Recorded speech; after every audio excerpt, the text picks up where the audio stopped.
심우정 검찰총장 자녀 특혜 채용 의혹을 최초로 제기한 의원으로서 국민 여러분께 특혜 채용 의혹 전반에 대해서 소상하게 설명드리기 위해서 이 자리에 섰습니다. 심우정 자녀 특혜 채용 의혹 관련한 쟁점은 크게 세 가지 정도로 구분될 수 있습니다.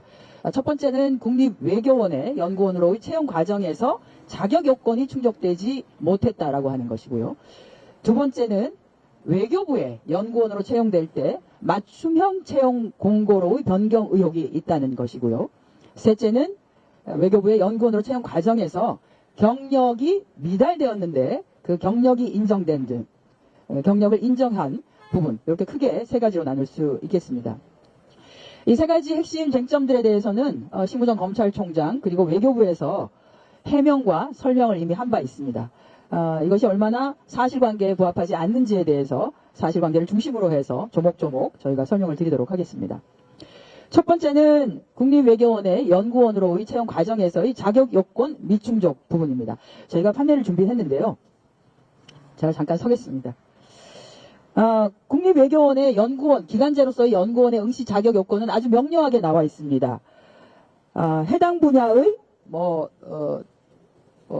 커뮤니케이션 학, 그 다음에 교육학, 사회과학, 인문학 분야에서의 석사학위 소지자 또는 해당 학과의 학사 소지자로서 해당 경력을 2년 이상 이수한 2년 이상의 실무 경력이 있는 사람으로 구분되어 있습니다.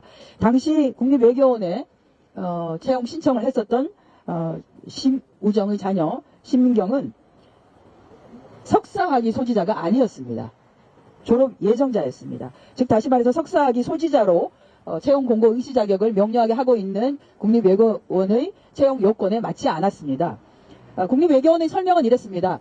졸업 예정자는 전화가 와서 물어서 혹시 제가 졸업 예정자인데 저도 응모해도 되나요? 라고 하면 응모해도 괜찮습니다. 이렇게 답변을 했기 때문에 큰 문제가 없다라고 얘기를 합니다.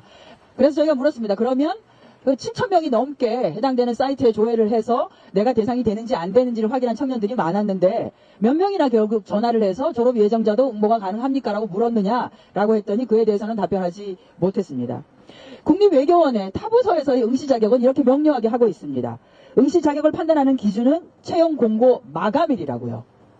채용 공고 마감일을 기준한다고 하면 심우정 검찰총장의 자녀 심민경은 2월 5일 당시 석사학위 소지자가 아닙니다.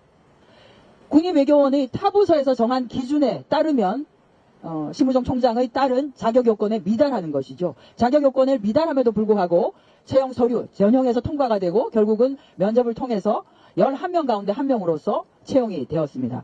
이 의혹에 대해서는 국립외교원에서 좀 더 철저하게 설명을 해야 됩니다만 지금까지는 설명이 되고 있지 않다라고 하는 말씀을 드리겠습니다.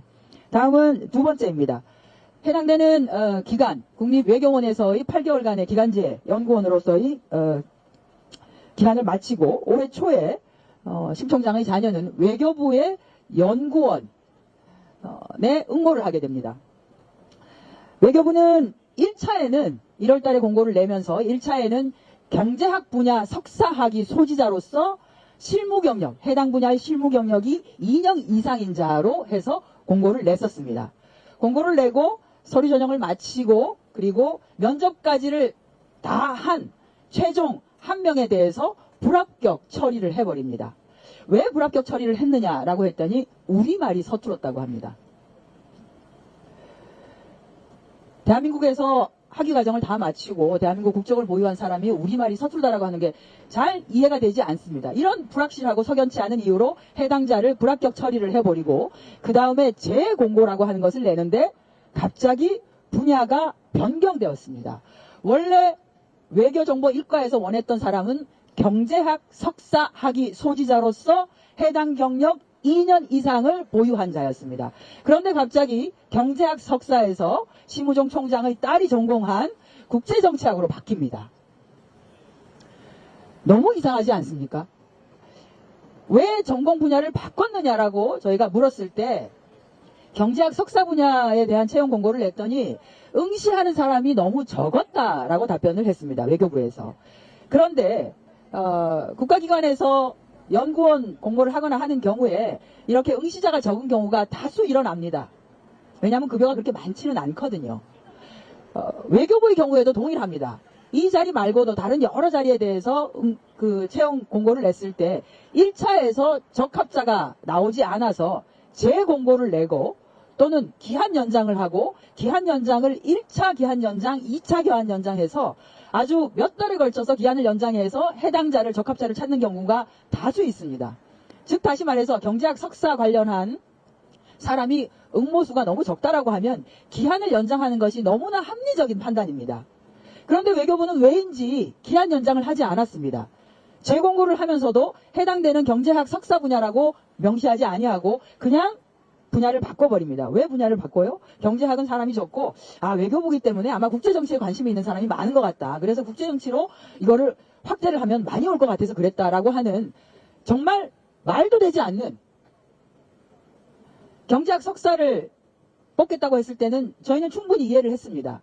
경제학 석사를 가진 사람 1명과 군사 방산 분야 석사학위를 가진 사람 1명 이렇게 해서 2명을 뽑는 부분이었는데요. 그게 충분히 이해가 됐습니다. 왜냐하면 올해는 국제적으로 굉장히 많은 부분이 바뀌었습니다. 지난해 아시겠지만 트럼프가 당선이 되어서 국제 통상 분야 특히나 경제 분야에 굉장히 많은 새로운 흐름들이 나올 것이 너무나 당연하기 때문에 이 부분에 대해서 외교부가 집중을 해야 되니 연구원도 이쪽을 뽑자. 너무 당연하죠. 그죠? 이해가 되죠. 또 하나는 군사 방산 분야. 이게 아시겠지만 나토가 지금 형이화될 가능성이 너무나 크고 하기 때문에 나토에 소속되어 있는 많은 국가들이 EU 국가들이 이제 군사 방산을 우리 스스로가 방위에 대해서 우리 스스로가 해야 되겠다. 그래서 GDP의 1% 이상 2%, 3%, 4%까지 올리자라고 하면 무기와 관련한 수출 부분이 굉장히 커질 가능성이 충분히 있기 때문에 군사 방산 분야에 대해서 외교부도 충분한 인프라를 좀 갖춰서 서포트를 할 수 있어야 된다라고 하기 때문에 경제 분야에서 군사 방산 분야에서 연구원을 채용하겠다라고 하는 거는 누가 보더라도 합리적 판단이었다라고 하는데 갑자기 경제학 분야에서 정치 분야로 바꿔버립니다. 설득이 되지 않습니다. 어쨌든 국제 정치 분야로 분야를 바꿔서 공고를 하면서 심우정 검찰총장의 딸이 여기에 응모를 하고 최종적으로 채용 면접까지를 보고 지금 아마 이제 채용의 마지막 단계인 신원조회에 들어가 있는 것으로 알고 있습니다. 채용이 거의 끝났다고 보는 것이 최종적으로 선정이 된 최종적으로 합격 처리된 1명 이거 이제 신원조회가 끝나면 외교부로 출근을 하게 됩니다. 그 과정에서 좋습니다. 국제 정치라고 하는 분야에서 석사 과정을 석사 학위를 가진 것 그건 맞습니다. 그러면 경력이 해당되는 직무 관련한 부분에서 2년 이상의 경력을 가진 자로 되어 있기 때문에 그럼 2년이라고 하는 이 경력은 만족했는가를 우리가 조금 더 한번 깊이 들어가서 살펴볼 필요가 있습니다. 네, 1차 공고에서 경제 관련 석사학위 소지자에서 국제 정치 분야로 석사학위 소지자로 바꿨다라고 하는 불분명한 이유가 있습니다. 심우경 총장의 딸도 이미 응시 원서에서 본인이 제출을 했습니다만 응시 원서에는 자기의 경력과 관련해서 이것이 경험인지 경력인지를 구분해서 내도록 되어 있습니다. 왜냐하면 요즘 워낙 취업 시장이 어렵고 채용 경쟁이 아주 극한에 있기 때문에 청년들이 굉장히 많은 경력과 경험을 소유하게 됩니다.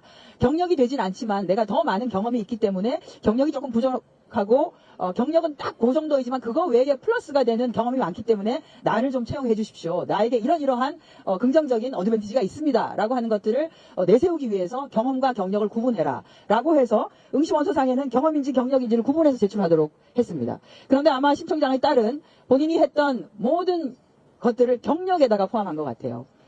그러면 이게 경험이냐 경력이냐를 어떻게 구분하는 것이 가장 단순하게 볼 수 있는 거냐라고 하면 요즘 청년들이 얼마나 매섭습니까? 그리고 사람을 씀에 있어서 확실하게 노무 제공을 받는다라고 하면 급여를 제공하지 않을 수가 없습니다. 그래서 우리가 되게 경험과 경력을 구분할 때는 내가 그 일을 해서 4대 보험을 납부하는 급여를 받았는지 이렇게 되면 그거는 어떤 방식이든지 경력이라고 할 수 있습니다.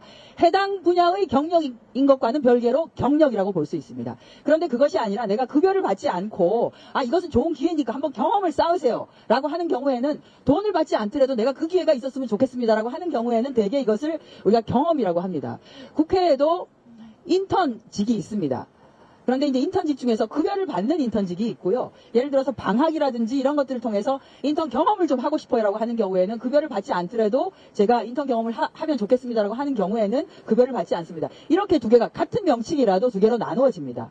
외교부가 이것을 너무나 잘 알고 있습니다. 왜냐하면 외교부는 인턴십 공고를 하는데 급여를 주는 인턴십 제도를 운영하고 있기 때문입니다. 그러면 심 총장의 딸이 내가 인턴을 했어요 라고 해서 써낸 그 경력에 대해서 급여를 받았는지 안 받았는지를 아주 쉽게 확인할 수 있습니다. 채용 과정에서 면접을 통해서도 문답을 통해서도 확인할 수 있습니다. 그런데 심 총장의 딸이 했었던 그 인턴의 과정은 급여를 받지 않는 과정이었습니다. unpaid라고 해서 이것은 국제기구이고 국제기구에서의 경험을 쌓는 것은 본인에게도 굉장히 큰 도움이 될 수 있으니 급여를 받지는 않지만 그리고 아주 중요한 업무를 하는 것은 아니지만 와서 한번 국제기구가 어떻게 돌아가는지를 보세요 라고 하는 것입니다. 근데 이것을 경력이라고 써냈습니다. 그리고 또 하나가 서울대학교 대학원에서 연구보조원 업무를 했다고 하는 건데 이것이 아주 경력 기간이 깁니다. 1년 10개월입니다. 그 1년 10개월이라는 기간 동안은 본인이 석사 과정에 있었던 기간입니다. 동일한 기간에 경력을 쌓는다고 했을 때는 채용을 담당하는 사람은 확인해야 되는 것이 뭐가 있냐면 이 경력 기간이 풀타임이었느냐 상근직인지 아닌지를 반드시 확인해야 합니다. 왜냐하면 우리가 상근이라고 할 때는 주 5일 근무 하루 8시간 해서 주 40시간을 기준으로 합니다. 그런데 합리적으로 생각해보면 석사과정에 풀타임으로 학생으로 있는 사람이 그 과정을 똑같이 주 40시간 하루 8시간 이상을 근무하는 것은 거의 불가능하지 않겠습니까? 그래서 대개 학위과정에 있는 사람들은 흔히 말하는 아르바이트, 파트타임으로 하죠. 파트타임이 될 가능성이 너무나 농후하기 때문에 정확하게 네가 일주일에 몇 시간을 그 업무를 했느냐를 묻고 시간에 비례해서 경력을 산정합니다. 이것은 기준이 있습니다. 가이드라인이 있습니다. 그런데 그렇게 하지 아니하고 써낸 것 1년 10개월이라고 하는 것을 그대로 경력으로 인정한 것이죠. 심 총장이 얘기했던 35개월의 경력을 나의 장년은 충족했다. 2년 이상이다라고 하는 것은 그겁니다. 국립외교원에서의 8개월 그리고 서울대학교 국제대학원 국제연구소에서 했었던 1년 10개월 그리고 유엔 가버넌스 센터에서 했었던 인턴십 과정 6개월 그렇게 더하면 35개월입니다. 실질적으로 채용 시장에서는 경력을 산정하는 과정에서는 경력 산정이 되지 않거나 크게 봐주어서 그것을 경력으로 인정을 해준다 하더라도 시간제로 비례해서 인정을 해줘야 되는 것입니다. 그렇다고 하더라도 여기까지를 충족했다 하더라도 그러면 그 직무가 우리가 채용하려고 하는 그 직무와 연관성이 있는 경력이냐까지를 들어가 줘야 되는 것이죠. 이것을 하나도 만족하지 못했습니다. 정말로 우리가 온유해서 그리고 우리가 너무너무 유연해서 그것을 다 봐주어서 좋아요. 국립외교원에서의 8개월과 서울대학교 국제대학원에서의 1년 10개월 그리고 인턴 과정을 다 쳐준다 하더라도 서울대학교 국제대학원에서 1년 10개월을 시간제로 만약 계산한다면 저희가 비슷한 직무를 한번 찾아봤습니다. 그랬더니 서울대학교 국제대학원의 국제연구소에서 이런 공고가 난 게 있더라고요. 물론 심우정 총장의 자녀가 일한 곳은 그것보다도 훨씬 더 근무 시간이 더 좀 대충으로 하는 곳이긴 합니다. 일주에 주 40시간 기준으로 했을 때 12시간 1.5일이고 급여를 60만 원을 받는 업무입니다. 저희가 확인했던 심 총장의 자녀가 일을 했었던 곳은 이것보다도 더 근무 시간이 들쭉날쭉 여기는 그것이 아니고 교수님이 일이 있다라고 했을 때 잠깐 와서 도와주면 되는 겁니다. 라고 하는 업무였습니다. 그런데 아주 봐줘서 비슷한 업무가 이거였다고 하더라도 1.5일이라고 하면 12시간을 기준으로 하면 1년 10개월이 아니라 6.6개월 정도를 봐줄 수 있습니다. 아주 크게 봐줘도. 그러면 국립외교원의 8개월과 여기서 6.6개월과 좋습니다. 돈을 받지 않았지만 인턴십 과정, 사실은 인턴 과정도 아예 해주진 않지만 그 6개월까지를 한다 하더라도 말하는 24개월, 2년이 되지 않습니다. 20개월 정도입니다.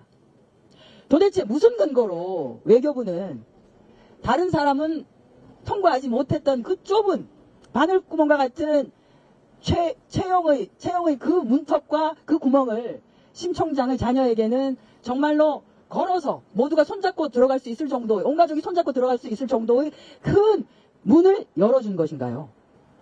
저는 지금 채용시장에서 일자리를 찾기 위해서 고군분투하고 있는 120만 명의 청년들이 이것을 이해할 수 없다고 생각합니다.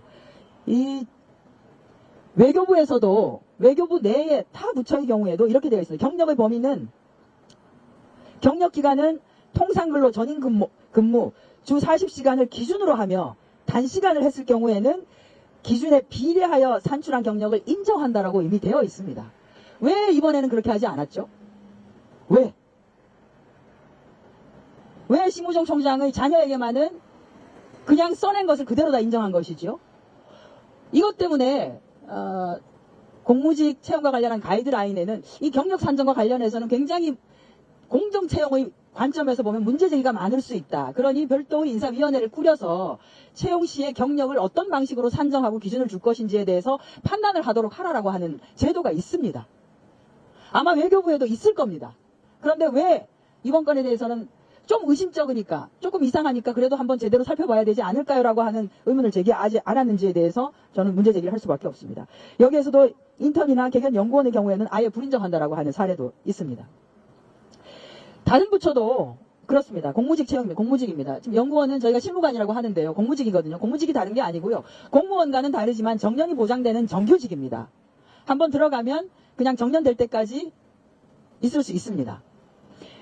여기에서도 상근 경력만을 인정한다고 했습니다. 공무직이라고 하더라도 상근 경력 주 40시간. 이것이 상근 경력이라고 보는 것이죠. 여기에 대학 조교 경력이나 학위 취득에 소요되는 경력이나 또는 연구 영역 수행의 경우는 제외한다.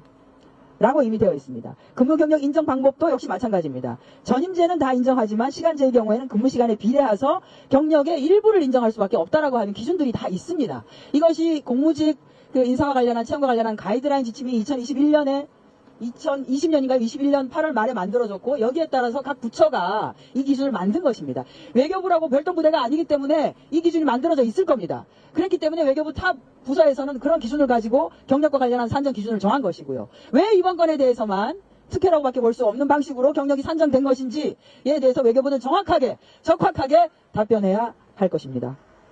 네, 제가 너무 길게 한 것 같습니다. 여기까지 하도록 하겠습니다.